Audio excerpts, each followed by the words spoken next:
Hello, welcome everyone to AI Origin Myths, and let's welcome Stephen Cave and Kanta Dihal.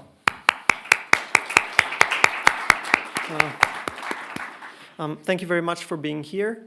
Just before we start, we'd like to thank Sally and Bill Newcomb for their generosity that allows for the research produced at the Susan and James Wright Center for Computation and Just Communities that is organizing this event and that has invited Stephen and Kanta here. And let's also thank Sally and Bill Newcomb for the Newcomb Institute from which I'm coming. And we will listen to Kanta first and Stephen then, and then have a Q&A where everyone is welcome to take part. And it is with great honor and joy that I welcome Kanta Dihal here. Kanta Dihal is lecturer at Imperial College in Science Communication. After working on quantum physics and the communication of quantum physics, she has focused on AI, and her work tends to focus on the stories, the narratives that we build around science and technology and how they shape how we live with technology, how we regulate technology, and how we think about the ethics of it. So, thank you, Kanta. Thank you very much, Jacopo. Thank you so much for inviting us here. It's incredibly exciting to be able to visit here. I think I also speak for Stephen when we say we had no idea. Dartmouth College is so beautiful, and we feel very welcomed here, and by everyone who has welcomed us to the country from just shortly after the airport onwards. Anyhow, in these two talks, of which mine is the first, Stephen and I will be presenting what we call two origin myths of AI. And those are stories that came into being before AI as we know it today existed. They're stories that tell us about the values and histories that feed into our understanding of AI today. Because there is no single origin story of AI, but I'm sure you'll all know one of its origin stories because it took place right here. The invention of the term AI by John McCarthy in 1955 for the Dartmouth Summer School on Artificial Intelligence in 1956, also why we were really excited to be here. So Stephen will come back to that particular origin story in his talk. But you can find origin stories of AI that are far, far older than 1955. And this is the oldest we have found. The passage in the Greek epic, the Iliad, from around 800 BCE, where Hephaestus, the god of smithing, creates artificial golden women to help him out in his forge. So these are two drastically different origins of AI, but both have much to say about the expectations, the hopes, and the fears that we have for the technology in the 21st century. So that is what Stephen and I will be talking about today. So first, I'll give a brief introduction to the research that underlies both of our talks, and then we will present two myths, one focused on the artificial, that's mine, and then the other on intelligence. So it all started in 2016, or perhaps that is our origin myth, with a project called AI Narratives. And in that project, we examined the dominant narratives around AI in the English-speaking West. So how those narratives stereotype the technology and those who build it and those who are affected by it. The Western Anglophone tradition was our starting place, partly because it's the cultural sphere that we know best, and partly because it is, of course, disproportionately influential, as the cultural sphere that pervades the AI research of Silicon Valley, the stories that shape the work of people working for OpenAI and Google and Meta and so on, and whatever Elon Musk is doing.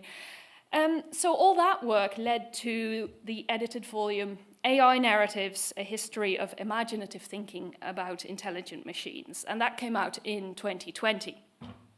But particularly over the course of looking at those narratives, we reflected more and more on the increasingly global impact of AI and how we saw that attitudes and approaches towards it are not the same around the world and are really strongly influenced by the histories and philosophies and religions and cultures and narrative traditions of all these different countries and cultures and peoples. So we wanted to address the lack of representation of those viewpoints in the wider discourse around AI through researching how narratives are produced and disseminated in communities around the world. And that led to the Global AI Narratives Research Project in 2018. So between 2018 and 2021, we organized a series of 20 workshops around the world, starting in person. Then COVID happened, we moved online, but that did mean that we were able to assemble this a globally connected community that could attend each other's workshops, hear each other's perspectives, and that kind of work led to our second volume, Imagining AI, How the World Sees Intelligent Machines. So in sketching out this kind of research, I've used a couple of different terms: stories, narratives. There's also imaginaries of AI that follow Sheila Jasanoff and others who are working with the concept of socio-technical imaginaries. We've also used the term cultural construction. But one particular framing that has long fascinated us increasingly over the course of this work is that of mythology. And we noticed that, like all these ancient stories of gods and demons, the stories of AI are much more than the sum of their parts. They aim to explain and to explore. They aim to connect ideas of where we come from and who we are as humans to ideas about where we're going. And so I'm sure that this is obvious, especially to those of you who have humanities training, but it means that when we talk about AI myths, we're not talking about in the sense that you might sometimes see in clickbait lists, where myth simply means a story that isn't true. So our interest in myths of AI and the discourse around AI is never been about working out what's true, what's false, telling people, no, this is where you draw the line, this is overhyped, this is realistic. But our interest is really in what this discourse means. So what that storytelling tells us, the fact that these overhyped stories and these realistic ones together are out there, what that means about our relationship with the technology, about the ideological context in which the development of the digital world is unfolding, and about our hopes and fears for a future with machines with a mind of their own. So the manuscript of A Mythology of AI is currently undergoing peer review, and that is the work from which we will be drawing in these two talks. So in this book, we are analyzing the mythology of AI, which means making its myths explicit, and then understanding their origins, their meanings, their messages, and the values and ideologies that might shape them and might be perpetuated by them. So in this book, we'll be looking particularly at the origin myths of AI. So as I said at the start, myths of the artificial and myths of intelligence. Now, the part I'll start with, myths of the artificial, is the part that focuses most on the utopian side. Because, as many of you will have seen over the course of the past decade or so, and in much older stories, science fiction stories and the like, hopes for AI tend to be quite extreme. They tend to portray AI as a kind of ultimate technology that will lead us to this beautiful future where everything that we don't like doing is taken over by machines, so that we are free to pursue the activities that we enjoy, that we never have to worry about things that are dirty, dangerous, and dull, as some have put it. For example, Demis Hassabis, now a famous Nobel Prize winner and known for his work on DeepMind, put it as AI is potentially the meta-solution to all our problems. So AI is the ultimate technology in this prospect. And in order to understand how it has come to be seen like that, and why we hang such high hopes on AI and think that all our problems can be solved with technology, we are analyzing these two halves of the term, artificial and intelligence. So, the artificial is one half of a dichotomy, with its counterpart being the natural, as this entry from the Merriam-Webster thesaurus neatly shows. So, artificial, antonym natural. Now, where is humanity in this dichotomy? Well, humanity is firmly on the side of the artificial, produced by humans. And notably not on the side of the natural. Artificial is that which is made by humans. The natural is everything not made by humans. So we, humans, categorize the entire world according to whether or not we have made the thing. And at the same time, we humans define ourselves by our ability to make things. And that is a concept known as technogenesis. So in SDS scholar Catherine Hill's words, technogenesis is the idea that humans and technics have co-evolved together, and indeed that they continue to do so. Now you can see in many cultures around the world, in myths and legends and other origin stories, a transformation for humans from a pre-technological to a technological state. And in Western culture, the seminal myth of technogenesis is that of Prometheus. So according to the myths of ancient Greece, the Titan Prometheus most famously gave humans fire by stealing it from the gods. But he also gave humans all of their other tool-making and artificing skills. So this quotation is him lamenting in Aeschylus' play Prometheus Bound, in which he is being punished by the gods for stealing these skills. He laments that humans would have been nothing without his gifts, and so they're being a bit ungrateful by leaving him chained there. So before he came along with his gifts, humans struggled along with no skill, he says. So in this account, Prometheus's gifts brought this transformation that ended an age where humans were essentially kind of pathetic creatures, living hand to mouth, day to day, like animals, such as ants. So in their initial state, they struggled improvidently, as Aeschylus puts it, until Prometheus essentially rescues them from that sad state. So that's one version of the myth. Myths have many versions that sometimes tell the same story from different angles, sometimes contradict each other, but together try to get across an idea about where we came from. A different form of the technogenesis myth is given in Plato's Protagoras, some decades later, subtly different.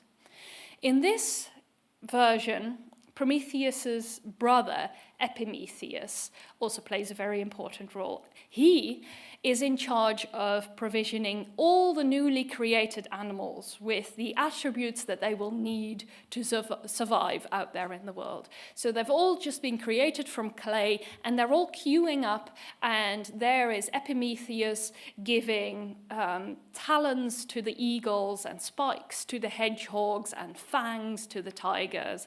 And all the way at the end of the queue are the humans, and Epimetheus goes, "Oh, I seem to have run out." So, Epimetheus, which is often translated as afterthought, realizes too late that he has literally run out of qualities to give to humans. Consequently, as Plato puts it, man alone was naked and shoeless and had neither bed nor arms of defense. And Prometheus has to go and step in, and he gives humans fire, the mechanical arts, in this version to compensate for Epimetheus's carelessness, having already given everything away. So in this version of the Prometheus myth, technology is portrayed as humans' special power. It's the equivalent of the tiger's claws and the hedgehog's spikes. So the technical arts are what distinguish humans from other animals, what enable humans to flourish. And it also means that in this version, prior to the gift of Prometheus, humans were incomplete. They were not yet fully formed. They were like an eagle without its wings. So it means that tool use, tool dependence, the use of technology, is part of our very human being. So the implication there is that not only do humans create technology, but equally importantly, technology creates humanity. And that idea is the essence of technogenesis, the co-evolution and the co-creation of humanity and technology. And technogenesis is not just that one-time historical event of Prometheus giving his gift of knowledge. It's not just an origin story that explains our emergence, but it's presented as an ongoing process. Because, of course, our technology constantly develops, and we change along with our technology.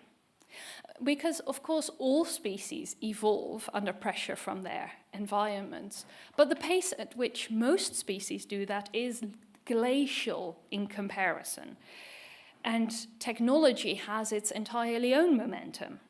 So because we are constantly changed by the technology that we have, we're in a condition of existential change, which is quite unprecedented in the natural world. What it means to be human changes at the pace of innovation instead of at the pace of natural selection. It can change within the lifetime of a single individual. I think everyone was here before the invention of the iPhone. And so over the course of our lifetimes, the ways in which we interact with each other, with the world, the ways we hold ourselves physically have changed in response to new technologies. So if we are partly constituted by our technology, then we are in a state of constant becoming, of constantly becoming human, redefining what it means to be human. And, sorry, I'm tapping against the thing. There. So, Freud in the 1930s claimed that, this idea of technology as part of the very definition of humanity is considered kind of a defining theme of modernity. So this was a really widespread idea in philosophy and psychology as well, especially as technology started changing so rapidly following the Industrial Revolution. So it is a way of understanding ourselves as humans, technogenesis. But technogenesis also has some structural parallels to some of the key narratives that were deployed in the era of European colonialism to support the division of the human species into hierarchized races. Because in a world in which the continued development of technology and the continued changes that are inflicted on the body through the technology make us more human, you can see a spectrum of humanness emerging. A spectrum in which those with better technology are somehow more human than those without it. And those with the most advanced technology are the most human of all. So to understand what role this played in colonialism, we must jump back a couple of thousand years again, but this time not to Greek, but to Christian mythology. So this was, for over 1,000 years in Europe, the predominant notion of paradise on earth. The mythical Garden of Eden. And it was a blessed land. The first humans lived free of fear and want and sickness and even death, until they were expelled by God for gaining knowledge. I saw that the poster announcing our talk had nice little apples worked into them. So, humans gained knowledge and then were forced to put that knowledge to use, working the soil, living by the sweat of their brows. So, this is perhaps a less positive technogenesis myth, but still one which shows that technology is essential to human identity and to human survival. Now, the Garden of Eden lay in a mythical past, but as humans, throughout the Industrial Revolution in particular, became better at tilling the soil and creating a more comfortable life with increasingly advanced technology, people started wondering exactly how idyllic a garden we might one day be able to create. So belief in the possibility of a paradise on earth returned. First in the Enlightenment, where people started thinking about an Eden that would be made blessed through the boons of science and technology. So this was a belief in progress that nonetheless looked back to the past, with technology considered a means for restoring former glory. But then throughout the Western European colonial period, the idea of a return to an original Eden got replaced with a vision of a new and improved artificial Eden, something that we could build ourselves that would lie in the future, made possible with science and technology. So that's the end point of technogenesis as seen through a Christian lens. This idea that all our wants and needs will be met through ever-improved technology, culminating in us being able to build our own artificial paradise.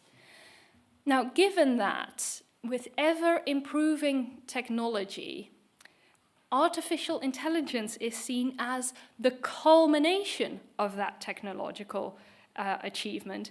It is seen as the most likely way to get us to the artificial paradise. So artificial intelligence is the tool that can take on any task that we might want to have replaced, because it can do everything humans can, but better. That is the ultimate idea for artificial intelligence. But I've already mentioned this myth perpetuates this opposition between technology and nature. And also, as an origin myth of AI, it perpetuates a hierarchy of cultures and peoples.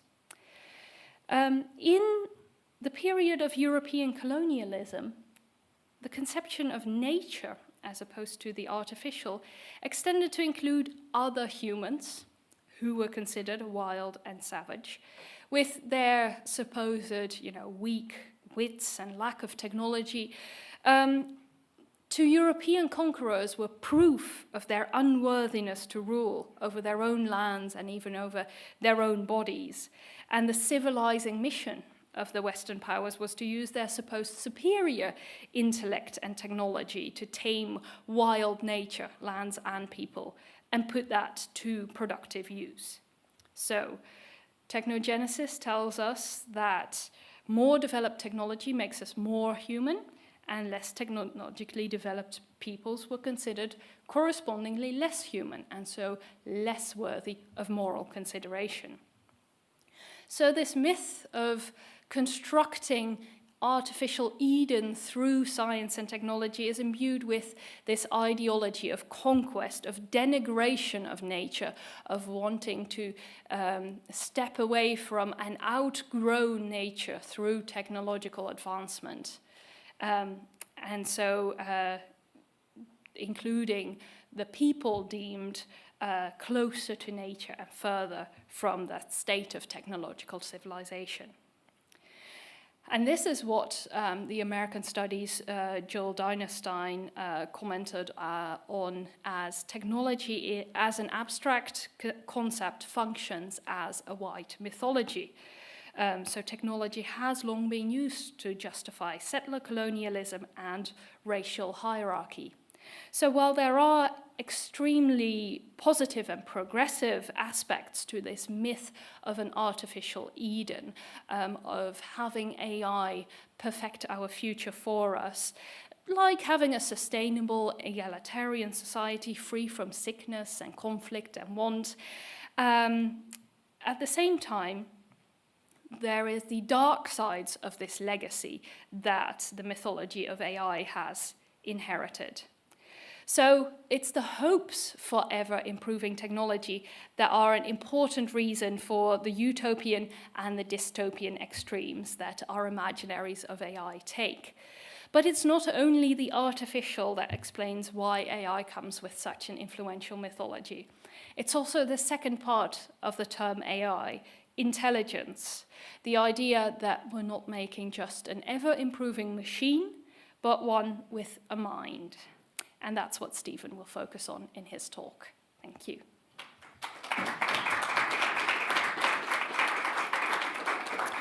Thank you very much, Kanta.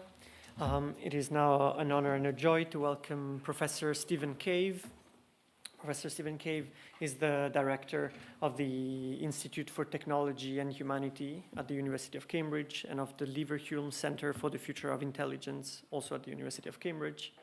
And his research tends to focus on the ethics of AI, in particular robotics and AI, and on the ethics of mortality and immortality, a topic about which he already has 2 books out, including his most recent book from 2023 about whether we should live forever, we should want to live forever. Thank you very much.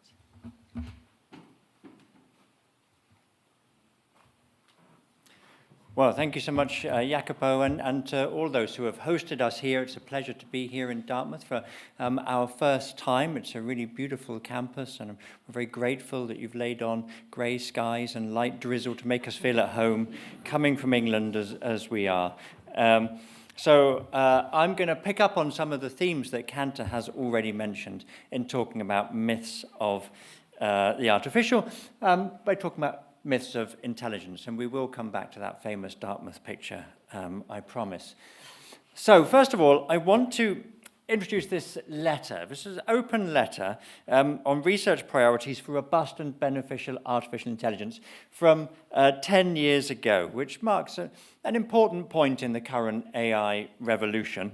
The letter was instigated by the Future of Life Institute, as you can see at the top, which was still led by the physicist Max Tegmark, still a very influential figure. And it was signed by all sorts of worthy people, like Sir Demis Hassabis, who Kanta mentioned earlier, now a Nobel Prize winner, Stuart Russell, a very eminent AI research scientist, as long as other famous scientists like Stephen Hawking, Lord Martin Rees, Elon Musk signed it, and many others in industry and research. And it includes this very bold claim about the power of AI. And I want to draw your attention in particular to this middle sentence, that the potential benefits are huge, since everything that civilization has to offer is a product of human intelligence. So, various other speeches around this time, these eminent figures who I mentioned elaborated in various ways on this thought. In a 2016 speech at the launch of my centre, the Leverhulme Centre for the Future of Intelligence, Stephen Hawking said, "Every aspect of our lives will be transformed. In short, success in creating AI could be the biggest event in the history of our civilization." There's that term again. So, but at the same time, these very prominent figures have also warned of AI's apocalyptic danger, which follows just as much from the possible, this immense power that they were conjuring. So Stephen Hawking, in that same speech, went on to say that AI will be either the best or the worst thing ever to happen to humanity. Elon Musk, around the same time, said, "With artificial intelligence, we are summoning the demon. In all those stories where there's the guy with the pentagram and the holy water, it's like, yeah, he's sure he can control the demon. Didn't work out." So, Kanta's already said something about why our hopes for AI tend towards the utopian, sketching this idea of artificial Eden and technological becoming, technogenesis. So in my very short talk now, I'm going to focus a bit on the utopian aspirations, but also on the dystopian aspects of the mythology of AI, and hope to show how that relates to how we think about intelligence. So specifically, I'll argue that these very cornucopian views and these very apocalyptic views of our future with AI both owe much to how we understand intelligence and where that term originated from in the 19th century and how it was deployed in the 20th century, and how, like the idea of the artificial, it's closely linked to ideas of human hierarchies and ideologies of domination. So, there's that key sentence, which I'm going to come back to again later. But first, so it might come as a surprise to some of you that the term intelligence only relatively recently entered common discourse. So I'm at an 800-year-old institution. I know Dartmouth is also many hundreds of years old. So when I talk about relatively recently, I mean like middle of the 19th century. If you think of the key terms in philosophy, those who are scholars, students of philosophy, you'll know the key terms are mind and reason and so on. All faculties which we all have one of, and which we might choose to exercise or not, and which are not faculties we're thought about as possessing to different degrees. And so this is the real revolution that intelligence brings about. Now, until, we'll say through the Middle Ages, there was very little interest in the intellect. And of course, there was some in ancient Greece. Both Plato and Aristotle talked about people as differing to various degrees in their faculty of reason or their intellect. But throughout the Middle Ages, if you'd ask people, what were the most important attributes for civilization, the FLI letter that we saw, the equivalent of that written 500 years ago, it would have focused on the Christian virtues. It would have focused on piety and charity and compassion and so on. But with the scientific revolution and the Enlightenment and so on, interest in the intellect starts to grow. We see a different worldview emerging, and the idea that intellect is important to civilization starts to develop in this period. And this period is also a time in which European peoples are encountering other peoples. This is a time of colonial encounter. And in this period, 18th, 19th century, Europeans are also developing their theories of race, their theories of difference between themselves and others. And there comes then this interest in demonstrating that different people have different intellectual capacities. So the first really sustained attempt to do this was in the early 19th century, the craniometry, which is where you get an empty skull. Well, you empty it out if it isn't already, and then you fill it up with, beads or something, and then you sort of count how many beads you can fit in one skull versus another. And a huge amount of time and effort went into craniometry, and great books were written proving that this group or that group had a larger cranium, but it all collapsed under the weight of the evidence. It turns out humans do not differ in their cranial capacity. So craniometry really failed already in the middle of the 19th century, but physiognomy, that is the attempt to infer mental attributes from facial structures and the shape of the head, continued well into the 20th century and was a part of racial science until, at least up into the Second World War. But the first person to really systematically attempt to measure intellectual ability in something like a way we would recognize today was this chap, Sir Francis Galton. He was a cousin of Charles Darwin and was very much influenced by Darwin's views. He was inspired by his cousin's work on evolution to look at the extent to which genius, as he called it, what he thought of as great intellectual ability, was hereditary. And this is his best-known work in 1869, Hereditary Genius. And in Hereditary Genius, he argued that intellectual ability was enormously important for civilization, if you like that FLI letter, that people differed in the extent to which they had intellectual ability, and that was hereditary. And these were bold claims at the time. And in this book, he argues, not, however, that intelligence alone is the key to civilization, but as he put it, the concrete triple event of intellectual ability combined with zeal, by which he meant something like eagerness to work, and the capacity for hard labor. So he had this tripartite scheme. So he sent a copy of his book to his cousin Charles, and Darwin, after reading just 50 pages, wrote a gushing reply in which he said, "You have made a convert of an opponent, in one sense, for I have always maintained that excepting fools, men did not differ much in intellect, but only in zeal and hard work."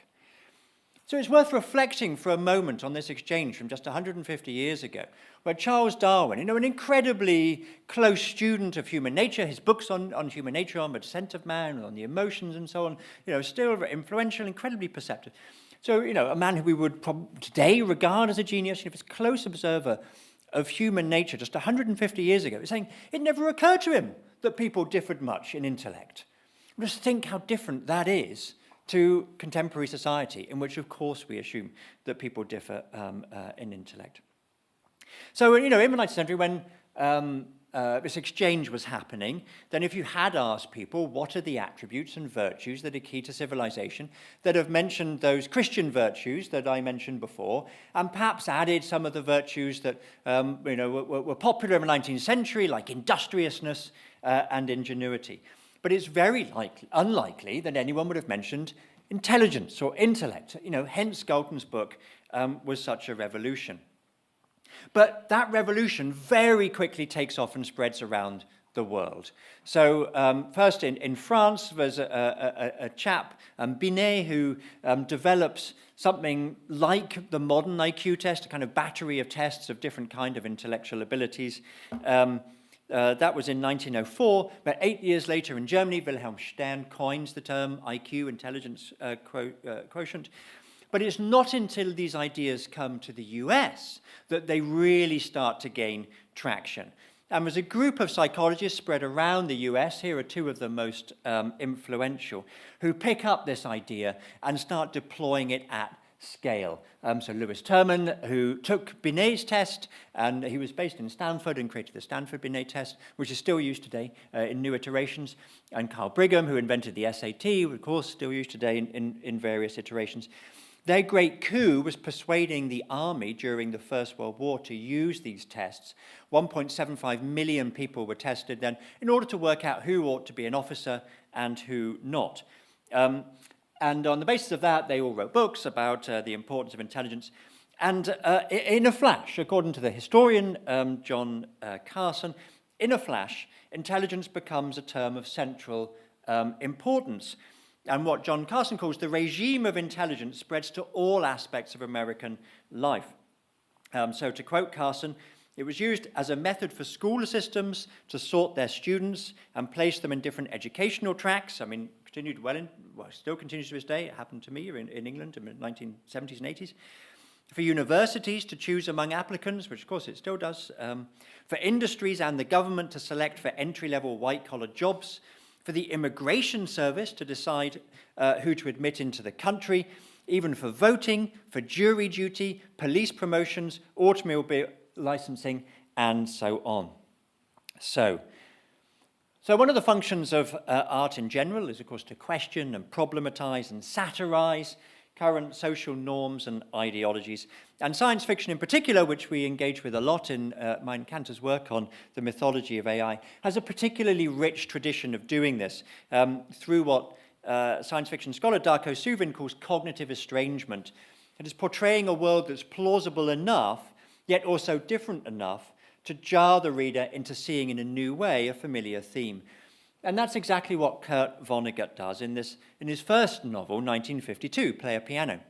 It's not a great novel, but it's a very interesting read. So if you're a Vonnegut fan and you haven't read it, do. It's a dystopian satire of an America ruled by technocrats, and it's a near-future scenario in which everyone's intelligence quotient, their IQ, is a matter of public record. They're tested early. It's a matter of public record, and it is used then to place them on a rigid social hierarchy.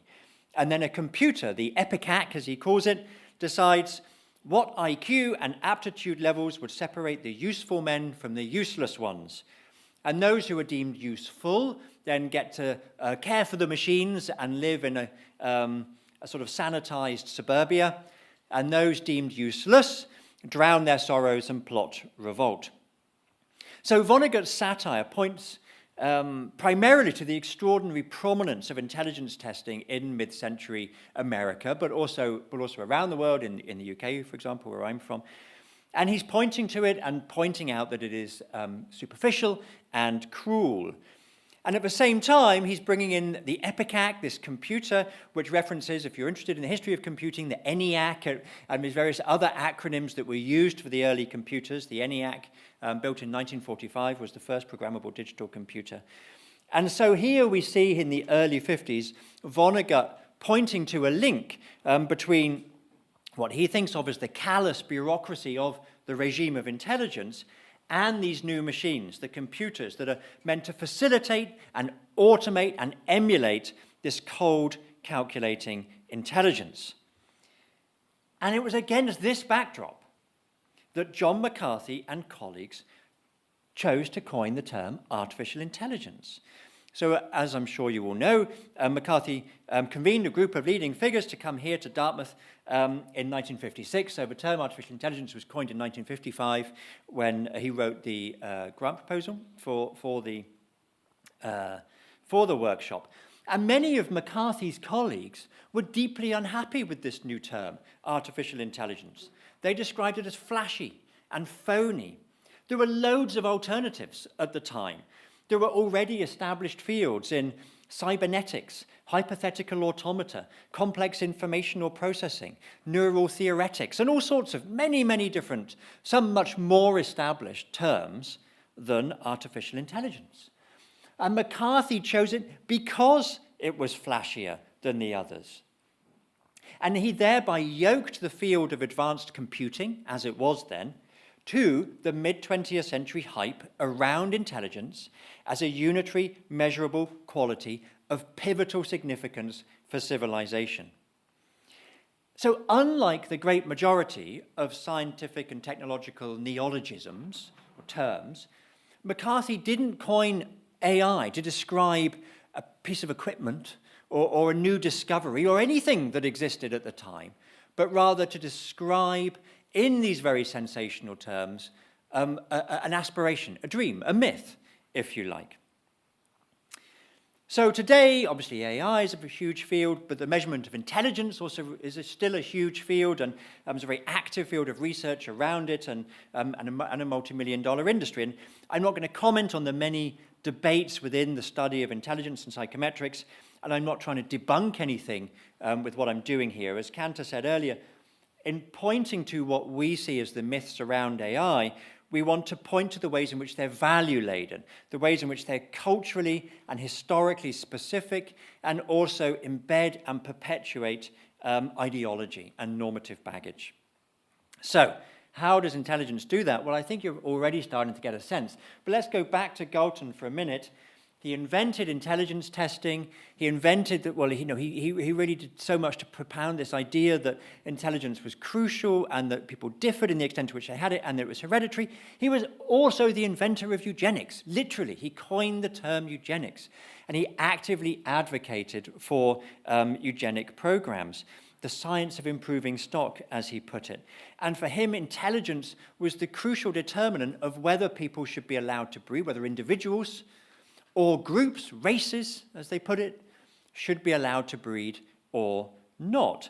And of course, like all of the white, privileged, educated Europeans of the time, male, I should add, he believed that white, privileged, educated European males were obviously the most intelligent, and that they should therefore be populating the earth. And so this work gave ammunition, ideological ammunition to the project of colonialism, which was the great project of the time, of course. It absolutely was reshaping the world, millions of lives all across the world. There was no part of the world untouched by it.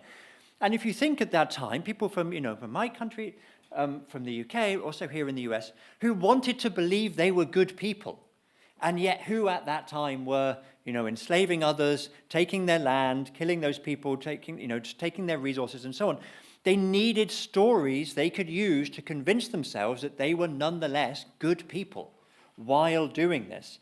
And so this, the idea of hierarchies of intelligence, which were tied to racial groups, where those groups who were more intelligent were better able to civilize, to use the land properly, and therefore had a right, even a duty, as the great poet of empire, Rudyard Kipling put it, the white man's burden, not just a right but a duty to go and conquer the world and put it to proper use. Was an incredibly valuable contribution to the ideology of colonialism at the time. So the perceived backwardness of other races, which Kanta pointed to and which talked about technological backwardness, was further supported by the ideology of intelligence. So I mentioned that Galton was Charles Darwin's cousin and was much impressed by his work. And so Galton is now seen as a social Darwinist. He didn't use the term. So this is a kind of social Darwinism, as I'm sure you know, is a sort of misapplication of Darwinian and quasi-Darwinian ideas to groups. And it came to be this idea that survival of the fittest wasn't just happening between individuals, but it was happening between nations or racial groups or what have you. And it was inevitable and also right in this sort of conflation of the descriptive and the normative that some groups would win out over others in the great sort of competition to survive. And the myth of the primacy of intelligence perfectly complemented this idea that Kanta's already talked about. Technological advance was a sign of innate superiority, and that it would win out. Okay. All right, so this is what I've been talking about, the picture Kanta showed already. But let's go back to these two, Lewis Terman and Carl Brigham, who I mentioned did so much to spread IQ testing in the US and to create this regime of intelligence, as it was called. They were both literally card-carrying members of the Eugenics Party. They were both active members of the American Eugenic Organization. They both wrote explicitly and at length about racial groups differing in intelligence. And this was enormously influential at the time. and gave ammunition to those who at Ivy League institutions like this were worried about immigrant groups of various kinds coming into these institutions that had long been the preserved of a certain privileged groups. But their work influenced immigration laws that came in the 1920s and through the 1930s stopped Jewish immigrants coming in during the rise of fascism in Europe, for example. You know, their work was incredibly consequential. I mean, their works were bestsellers on racial differences and intelligence.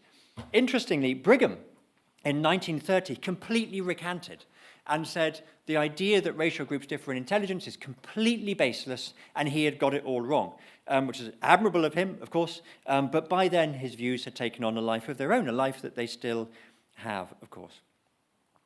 So, you know, and today, I mean, despite the fact that these views have been debunked, even as early as 1930 they were being debunked, explicit associations between particular groups, including, you know, racialized groups and intelligence, are made by those who stand to benefit from making such claims, and implicit biases are still found all around the world in, you know, in US school teachers, Dutch school teachers, and, you know, these studies demonstrating that, but we still have implicit biases that, you know, about, you know, who's intelligent and who isn't. So that's, you know, a quick overview of why intelligence is a profoundly value-laden concept. That, you know, right now we're in a moment that is fetishizing intelligence again. After this long, you know, century of fetishizing intelligence, we're having this artificial intelligence moment. Intelligence is not a neutral term. We have very clear ideas that we have inherited about who is and who is not intelligent. So what does all this mean for AI? I think lots of things. In terms of, I think there are many ways in which it shapes how we think about AI and the opportunities and risks of AI. But I want to mention just in the last couple of minutes just one of them, because Kanta spoke a bit about utopian associations of AI. I want to talk about one particular dystopian one, and that's the fear of extermination. Darwin published Origin of Species in 1859. A few years later, in 1863, a copy came into the hands of an Englishman called Samuel Butler, who was working on a sheep farm in New Zealand at the time. Obviously, this was a time of incredibly rapid industrialization all around the world, which was throwing many old ways of life into tumult. And Butler was the first person to connect Darwinian theory and mechanization, the mechanization that we were seeing all around. So immediately upon reading Darwin, he wrote a letter to his local newspaper called Darwin Among the Machines. And he asked, "What sort of creature man's next successor in the supremacy of the earth is likely to be? We have often heard this debated, but it appears to us that we are ourselves creating our own successors. We are daily giving them greater power and supplying by all sorts of ingenious contrivances that self-regulating, self-acting power which will be to them what intellect has been to the human race. In the course of ages, we shall find ourselves the inferior race." So obviously here he's using the language of colonialism, which is very well established at the time, that there are superior and inferior races. And this idea, which is coming to prominence at the time, that intellect plays a role in that, to argue that we are creating a superior race that will make us all the inferior. And a few years later, he wrote this up as part of his novel, Erewhon, which is mostly a sort of satire of Victorian society, but it contains a sort of section in it, the Book of the Machines, which is all about how machines had to be banned because of their inexorable rise to self-awareness and ever greater intelligence, and thence to supremacy that threatened humanity. So the fear that intelligent machines will knock us off the top spot in the intelligence hierarchy had been around for at least 150 years. But why would intelligent machines want to rise up and kill us just because they're more intelligent? Well, because, you know, that's exactly what claims to superior intelligence were being used to justify at the time. And the work that I think most clearly makes this link was written just a few years later, War of the Worlds in 1898. Like Erewhon, huge hit when it was published and has not been out of print ever since. So, you know, both Erewhon and particularly War of the Worlds, you know, incredibly influential works. You might have seen the Hollywood version with Tom Cruise. BBC just made another version, you know, another one. So, you know, still enormously popular. And this, in essence, it's a kind of satire. Satire might not be the right word. It's not funny, but sort of it's playing with this idea that those who consider themselves the most intelligent have a right to conquer and destroy everyone else. So, as you probably know, the focus is not machines as such, but these super intelligent and machine-like aliens from Mars.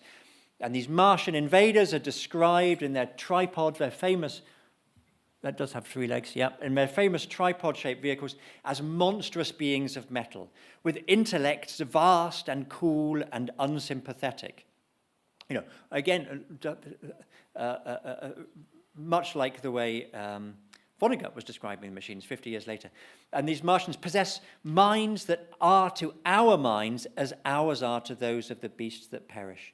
And if we admit that life is an incessant struggle for existence, which is, of course, this social Darwinian view, then it's only natural that the Martians should invade our planet, and I quote, crowded only with what they regard as inferior animals. So if the link to European colonialism is not clear enough by now, he spells it out. I quote, "Before we judge of them," that is the Martians, "too harshly, we must remember what ruthless and utter destruction our own species has wrought, not only upon animals, such as the vanished bison and the dodo, but upon its own inferior races.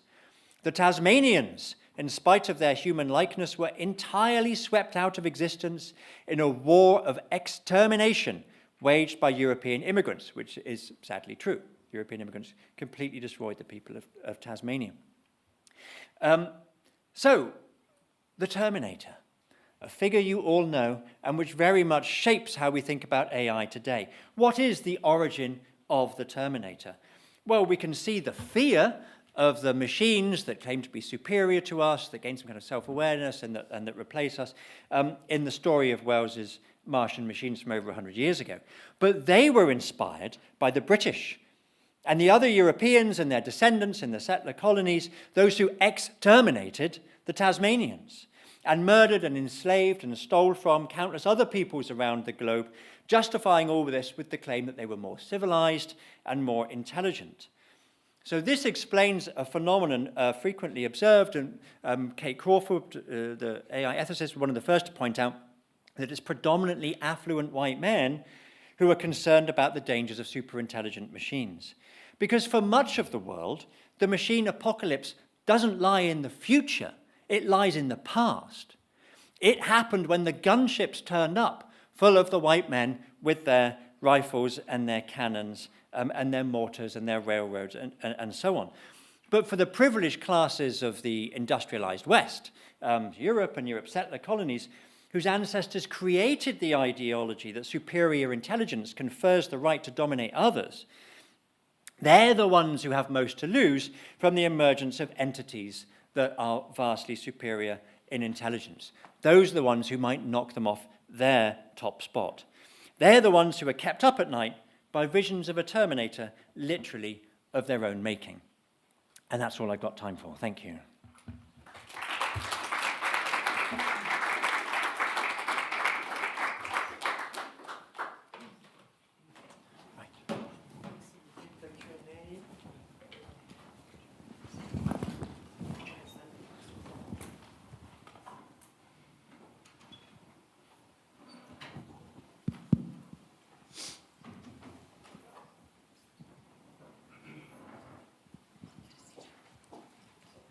While the room gets ready for questions, perhaps we could start with a question, with the point of just of organization. Please speak into the microphone, as I was not doing, because otherwise your question will be missed by the people following us online.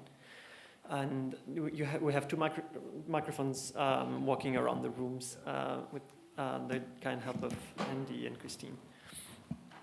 Perhaps while people get ready for questions, you could tell us more about an aspect. So my impression was that most of the myths that you were discussing were focusing on the relationship between humans and machines, or different groups of humans, rather than the interactions between humans and their environment, or machines and the environment. But I wonder if the myths that you're working on have also something to tell us about how we conceive of our place in a wider world, and our impact on the environment and how AI affects. Okay, yeah. So, I mean, as Kanta pointed out, the artificial is explicitly contrasted with the natural. And this process of technogenesis is really a one of using technology to get further away from our natural state, which is one of, as Plato put it, of kind of helplessness. But as this becomes adopted by the ideologies of colonialism, then technological progress and technological advancement, artificiality, if you like, and civilization is one sort of half of the binary, and on the other side is nature and barbarism and the savage and wildness. And so throughout the literature of the 18th, 19th, and into the 20th century, you see a lot of justifications of colonial conquest, very much on the basis of we must bring civilization to these wildernesses. And obviously the term wilderness had this idea of wild nature in it.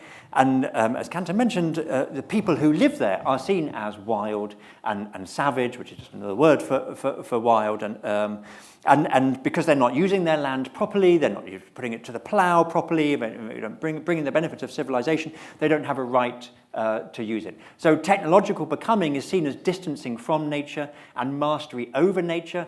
I mean, sometimes it's seen as definitive of civilization, definitive of modernity, is this idea of using technology to master nature, which is, of course, also building on the Edenic Christian myth in which humanity is given dominion over nature. So AI, as the apotheosis of the technological dream, is also the apotheosis of the dream of full mastery of nature.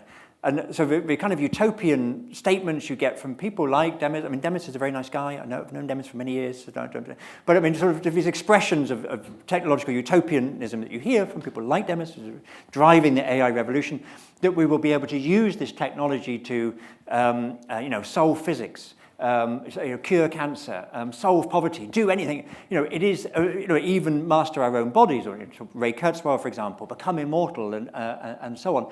This is the ultimate dream of mastering nature. So built into a lot of the discourse around AI is this opposition. And I think that's why for a long time there was sort of skepticism around the idea that actually AI might be part of the problem rather than part of the solution, at least at the moment, because it's extremely energy hungry. Yes, and you can see in the attitudes of those who have a more techno-solutionist view, so the idea of we can solve all our problems with technology, as Stephen already hinted at, the idea that we could even, through technology, master those bits of ourselves that are still natural, and that could be improved upon, that could be honed, that could be working more smoothly. And so that's where dreams of cyborgization come from, and culminating in the idea of mind uploading, so the idea that we could leave our natural physical selves completely behind. And so this idea that we as humans can and should and must want to separate ourselves from nature is, I think, partly what has caused this very severe state that we find ourselves in today, and also where these, I guess, misunderstandings of these hyper-technological ideas of what it means to be human come from.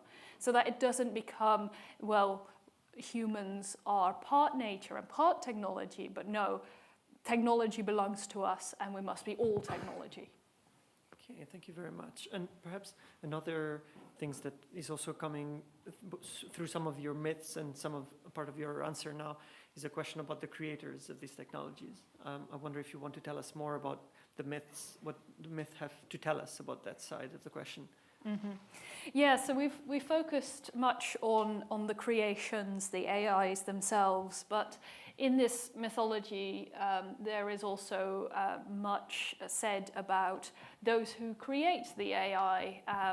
And one of the aspects of why people would want to create AI is actually quite closely linked to this issue of the natural versus the artificial, and that is to create an artificial human, because us humans have been producing other little humans naturally, and that being nature is also a process that can be improved upon, a process that we could, through technology, improve in order to do so more smoothly, more painlessly, create better offspring, and again, ultimately culminating in creating completely artificial, completely controllable offspring. Now, the nice side effect for some of that is that you won't even need women for it. So we can see that in this opposition of the artificial and the natural, that there's also a gender division of the male versus the female being considered more closer to nature, having all these natural bodily functions that men don't have, and therefore, but also holding the key to reproduction. And that's a phenomenon known as, to some, as womb envy, this idea of women can physically, reproduce and bear children, and men cannot. But in the future, technology might resolve even that. And then perhaps I'll just pick up on the way in which the fetishization of intelligence, which I talked about also, impacts the AI industry, which is, of course, currently perpetuating the fetishization of intelligence. But I mentioned that intelligence has this long value-laden history. Where some people claim to be more intelligent than others, strict hierarchies, one between male and female, as well as racial groups, and so on. And those fields that are seen as most sort of intellectually pure or rigorous still manifest those biases the most. So maths, philosophy, computer science, and so on. And so people in those disciplines know and are nodding along just how much sexism there has been in those fields, and to an extent still is. And what's particularly problematic about the computer science industry is that there's another myth around, the code doesn't lie. Everyone's equal. It doesn't matter. You turn up like, you're in your hoodie and you just got to code, and if you code well, you're good, and if you're not, you can't. So there's lots of evidence that shows, some very clever studies have shown, that those industries where the myth of meritocracy is most prevalent are also the most biased. Because effectively, these people are sitting there thinking, we just want brilliant people, and are not interrogating the presuppositions, the implicit biases they have about what those brilliant people look like. So for them, it's just a coincidence that all the brilliant people are sort of young white guys in hoodie, and every now and again an Asian one. But of course, actually, they are bringing all these biases into this field. And so to this day, AI as a field has about 1 in 5 women, and those women who are in the field, it's more difficult for women. The pipeline has, there are so many problems, but women don't want to go into the field because it's associated with maleness. I have that problem with my 3 teenage daughters. It's more difficult for them to get in because the gatekeepers are men with all their various biases. Once they're in, they don't want to stay in because they get harassed and met with a culture of skepticism that undermines their confidence, and so on. Thank you very much for these 2 very rich talks. I'm trying to wrap my hand around the different elements. If I understand you correctly, a very strong thing that you're doing is you're showing to what extent the intelligence itself is from the very beginning to some extent artificial.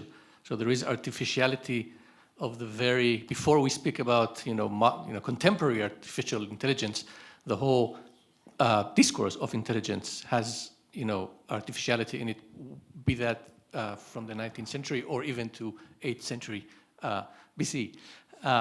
So I understand that part of that is speaking about intelligence as an artifice through myth. And so I have two questions about specific myth that I was wondering if you were referring to also in your work. First, Kanta, you were referring to the Christian biblical myth. By the way, not only Christian, the entire all the cultures that refer to the Bible.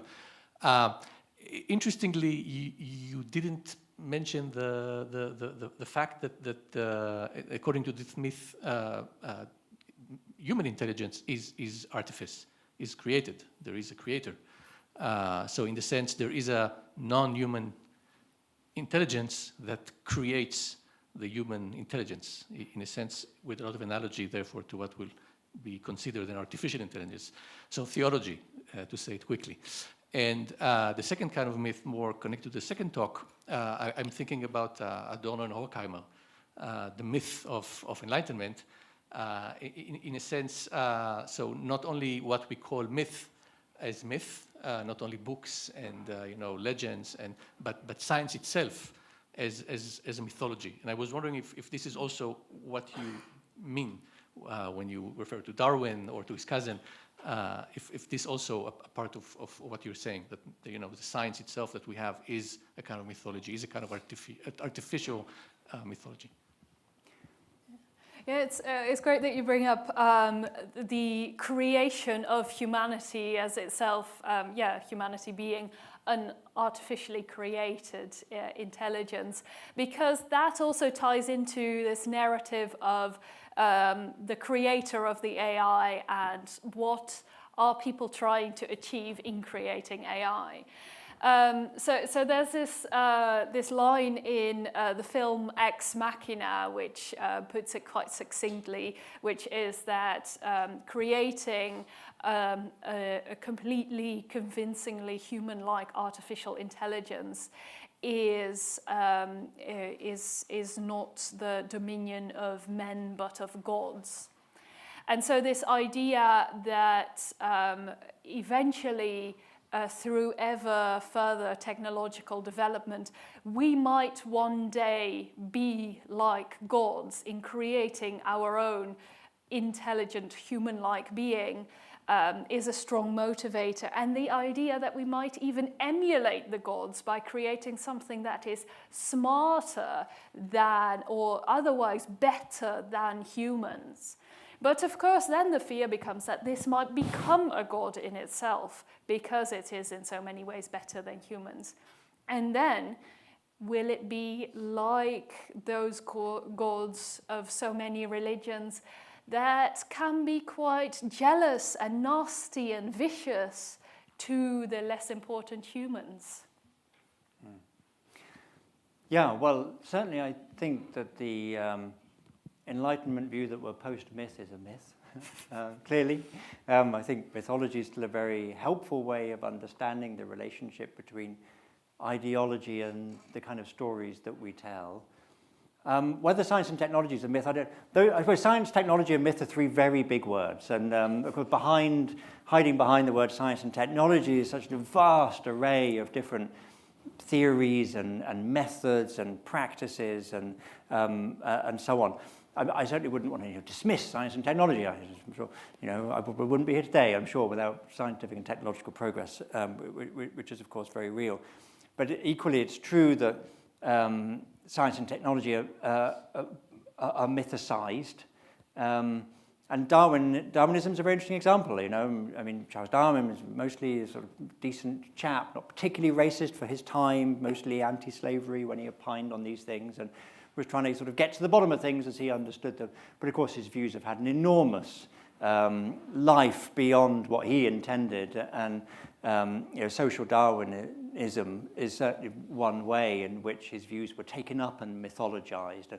In other words, harnessed by very powerful ideologies to become a very compelling, simple story, but justifying a certain political status quo.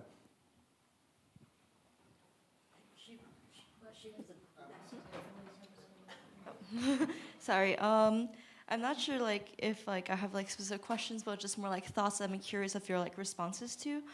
So the first one is related to the like extreme energy need and like physical resources artificial intelligence needs, because like oftentimes when we're talking about like oftentimes our narratives are about like developing like artificial intelligence that can like do all these things, right? But like what are the costs behind that? Like all the things they can do presumably only go to the rich people who can afford them, while there's still people who like don't have electricity, right? And also oftentimes like the mining to extract the resources to build like the hardware of artificial intelligence is already like destroying like communities and having like a huge like human and environmental cost, which like also reminds me of like the colonization.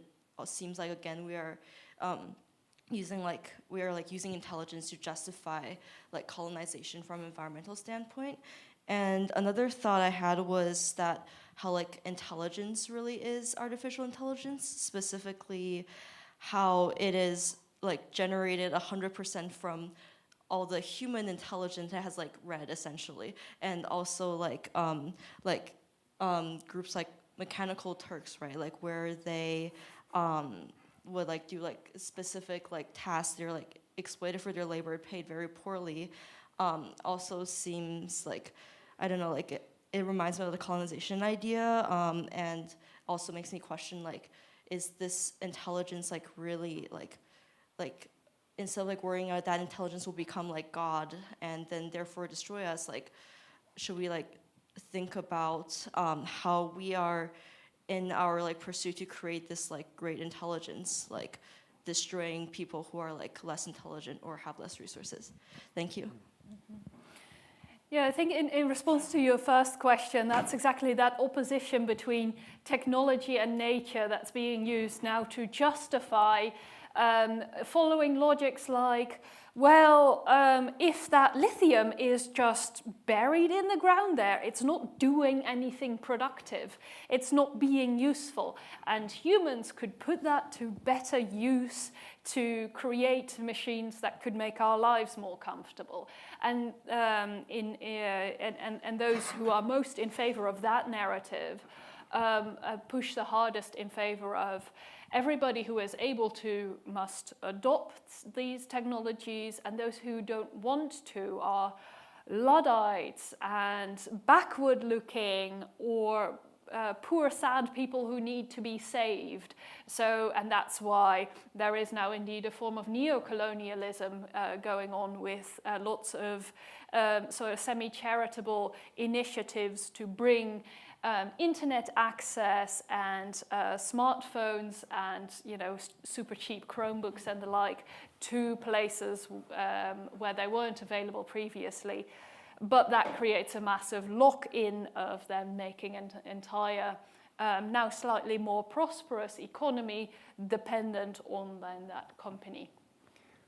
So I love both parts of your question. So I'll pick up on the second one, the artificiality of artificial intelligence. Because of course artificial has another meaning, actually a more common one today, we're fake. And well, as I say, when I mentioned when John McCarthy coined artificial intelligence, some of his colleagues were like, it sounds phony. And that phoniness has always been part of what AI, how AI is understood. So a few years before McCarthy coined that term, Alan Turing, back in Cambridge, an alumnus of my college, King's, he wrote this paper, Computing Machinery and Intelligence. Now, he didn't coin the term artificial intelligence. He came close, but he didn't quite get there. But in that paper, the 1950 paper, 75 years ago, he coined the term, he coined this test that became to be known as the Turing test. And the Turing test is, of course, about deceit. It's about a machine convincing a judge that they are human. And this idea of pretense, of artificiality, of deceit, of phoniness, of something being like a fake human has plagued AI ever since, and still does, of course. LLMs like ChatGPT have spread like wildfire because they're so good at pretending to be human and interacting in a human-like way. But of course, behind LLMs is nothing in the least bit human-like. But there are algorithms, and what those algorithms doing, they are, as you say, collecting all of this human intelligence and then churning them out for us in a particular way. Okay, we have the two last questions. Yeah. Thank you for this great talk. It's very interesting to see people coming from, I imagine, physics or other science fields doing decolonial theory, which is something that literary scholars and cultural theorists and people who've been working on colonialism and Orientalism have been doing for a long time. So on the one hand, I want to say, this work has been done in many ways. So I'm just wondering, where is your intervention exactly given your training and given the centers that you are running and these books? Because it cannot be just simply a critique of the Western logos or episteme or the constitution of the European subject with all the biases and implicit biases. This has been already done. How are you building on a work that's already done to take us somewhere else, to understand the technological and ethical stakes of these transformations? And this is really what I was hoping to see in the talk. Yeah, of course. We're drawing on a great history of post-colonial literature and decolonial movement and so on, in order to try to situate AI ethics as a field, which is the field that I work in this larger picture. So at the moment, AI ethics has its own history, and only relatively recently has it started to engage with post-colonial themes of various kinds. But so I'm trained as an analytic philosopher, and analytic philosophers don't tend to be interested in these kind of questions of value-ladenness, and have their own particular way of dealing with ethical questions. So for me, drawing on decolonial and post-colonial theory is a way of bringing that into a field that has historically been dominated by philosophers and computer scientists who have a big blind spot in that area. So when I want to point out, okay, intelligence is a value-laden term that has this history in European colonialism and so on, this has consequences for things like why we're afraid of AI in the way that we are, or why we think it's going to impact on middle-class jobs because we associate middle-class jobs and intelligence, when in reality it's impacting on marginalized people who are at the mercy of the kind of systems that are going to be automated, whether systems that decide on parole and on mortgages and so on. Yeah, so just to clarify, both of us do have a background in the humanities. I was trained as a media studies and cultural studies scholar, and we work mostly on speaking to those in the science and technology field. So this is something that many people working at the intersection of these fields need to negotiate is who do you speak to, because it is very difficult to encompass everyone's already knowns in such a way that you can still, that you don't end up with a sort of Frankenstein of a publication that tries to give everyone something entirely new, where you also have to explain each other's fields to each other. And so one example is our publication, The Whiteness of AI, in which we draw very heavily on black feminist theory in order to explain something that we thought was perhaps fairly obvious, that when you look at stock images of AI, why are they all white robots? And expanding on that into these ideas of the racialization of utopia, that has been done in science fiction studies, but to apply it now and to make that bridge to speaking directly to those developing the technology and thinking about its future consequences, it turned out to be just entirely new for many of these audiences. So what we want to do is bring these audiences into conversation by just opening out these fields to each other, to decolonial studies, of course. Look, this is how your work directly impacts on one of the biggest technologies of the time. To AI scholars, hey, did you know that there's so much work in humanities that can tell you how to do your work better or differently? Okay, we have time for one last question. Thank you. And first, I just wanted to thank you both for your time today with your speeches. There was a specific piece of text that I connected to both of your talks that I wanted to bring up that I'm sure you're familiar with in Plato's Republic. It has to do with the myth of the metals and the idea that we're able to sort people based on natural ability from some metal that was in our souls. I guess my question would be, would you guys consider this an AI origin myth, and how does this connect to some of the things that we've discussed here today? Because I'm sure there are connections, whether it's with eugenics or the way that we organize our society. Yeah, so I think Plato is the first person, at least in the Western philosophical tradition, to talk about intellectual hierarchies and explicitly equate them to the right to rule. So of course he thought philosophers like himself ought to be king, on the basis of exactly they're made of a different metal.